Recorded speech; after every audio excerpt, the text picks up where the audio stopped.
I moved here to study, and I'm embarrassed that this happened. After graduating from college, I was preparing for the secondary school teacher certification exam when I got involved with an older widow. I was born in New Jersey. This was my first time leaving New Jersey in my life, despite studying hard for the teacher certification exam at a tutoring center. I failed repeatedly. I had been studying diligently for 2 years, but still failed with good grades. I've wanted to be a teacher since I was young. I used to play teacher with my younger siblings, and I went to college without any trouble. However, the teacher certification exam was a high barrier. I decided to try one last time and moved to a quiet countryside village to forget city life and focus on my studies. The village was very small with just over a dozen houses, but the community was welcoming. It was a place once featured as a remote area in our country, and the village was beautiful. I felt at peace living there, surrounded by low mountains, wide fields, and narrow roads. I rented an empty house through a friend of a friend. The house came with basic furnishings, and having helped my father with household chores since I was young, I could manage cooking for myself. The house had a small yard, 2 bedrooms, a kitchen, and a living room. I unpacked my things in the smaller room and used the larger room for studying. While I was adapting to living, studying, eating, and sleeping in this house, the person who introduced me to the house came by and mentioned that someone they knew was in a tough situation and needed to stay here, asking if it would be all right for them to use the large room, since I planned to use the house alone until just before the teacher certification exam, and it wouldn't interfere with my studies. I didn't mind someone else living there. Out of guilt, they offered to halve my rent. And since I had no financial leeway and had been relying on my parents for allowance, this offer was particularly tempting. I wouldn't have to pay for rent or food while studying at the academy, and I insisted on studying in a quiet place. This one last time, receiving support from my parents who weren't in a great financial situation themselves.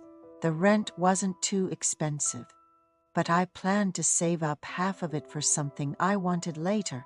But I never imagined she would bring so many children with her. I cleared out the large room and arranged the smaller room for studying. A few days later, some children came into the yard, followed by a small, pretty-looking woman. "I'm sorry, I have 5 kids," she said with a laugh. But it struck me as a moment of realization. She had her hands full. She mentioned that her youngest had just turned 2 when her husband passed away unexpectedly. She had no in-laws or parents of her own, having grown up in an orphanage, a place exclusively for girls at the time. She left with some independence money, worked, and eventually met her husband, who also grew up in an orphanage. Despite never knowing their parents, they wanted to be good parents themselves, which led to their large family.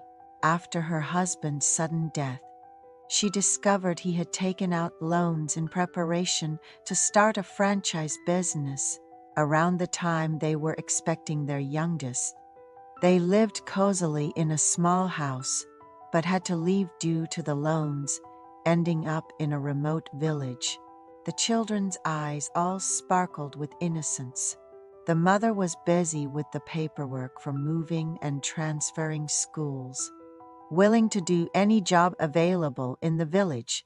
She has 3 daughters and 2 sons, the older boys often finding joy in sleeping in my room. She apologized, yet seemed to find a moment to breathe.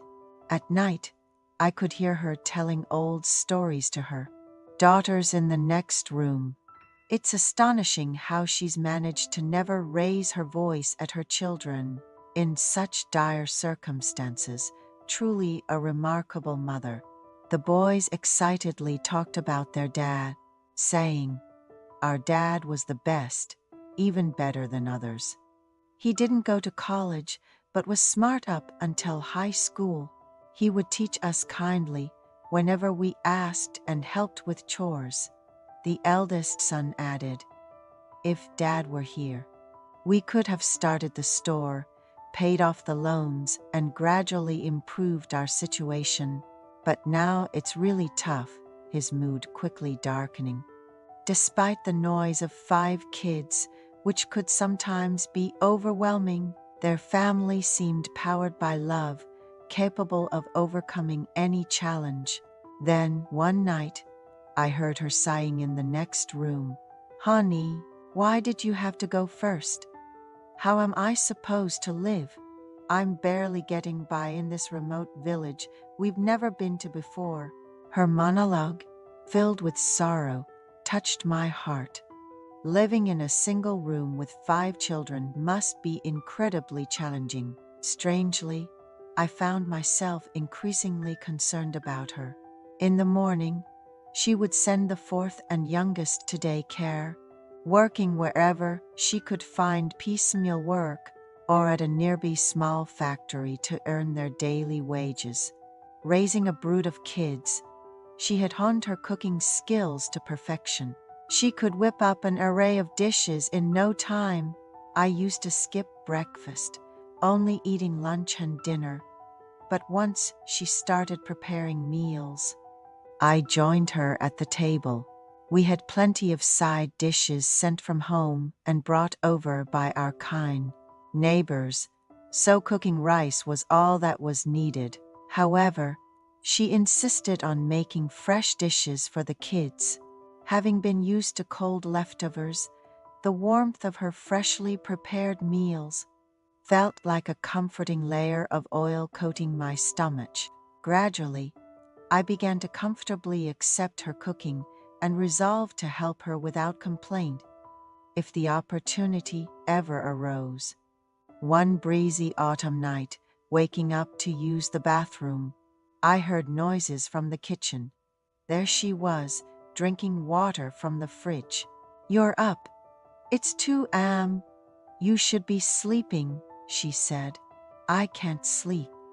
My life feels so pitiful and I miss my late husband. But if I want to adapt and survive here, I have to take any job that comes my way," she sighed. Living together for a few months, she found comfort in my company. She always wanted to show a strong front to the kids and never complained. But that night she opened up about her struggles. Before moving here, she had faced numerous temptations from her husband's friends and colleagues, but with no parents or siblings and 5 kids to care for, she couldn't accept any offers, no matter how favorable. She then asked, "You seem like you'd make a great teacher. You're a genuinely good person. Do you have a girlfriend in New Jersey?"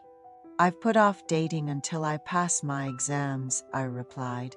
I saw a mix of relief and something else in her expression. Becoming a widow in my mid-30s and still thinking about men. "I guess I'm not over it," she said, looking at me. And that night, in the living room, we became one. The fear of waking the kids was palpable. After accepting me, she even shed tears. And as time went on, we found more moments together when the kids were at school.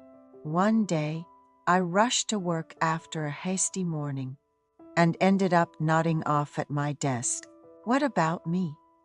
But somehow I study better," I joked, looking at her. We spent a long time together in the living room after the kids fell into a deep sleep. Through this awkward cohabitation, I finally passed the teacher certification exam on my 3rd try. It was a bittersweet farewell when I returned to New Jersey, but we've kept in touch ever since. She seemed to have settled into life there, making the most of the benefits available to children from agricultural and fishing communities.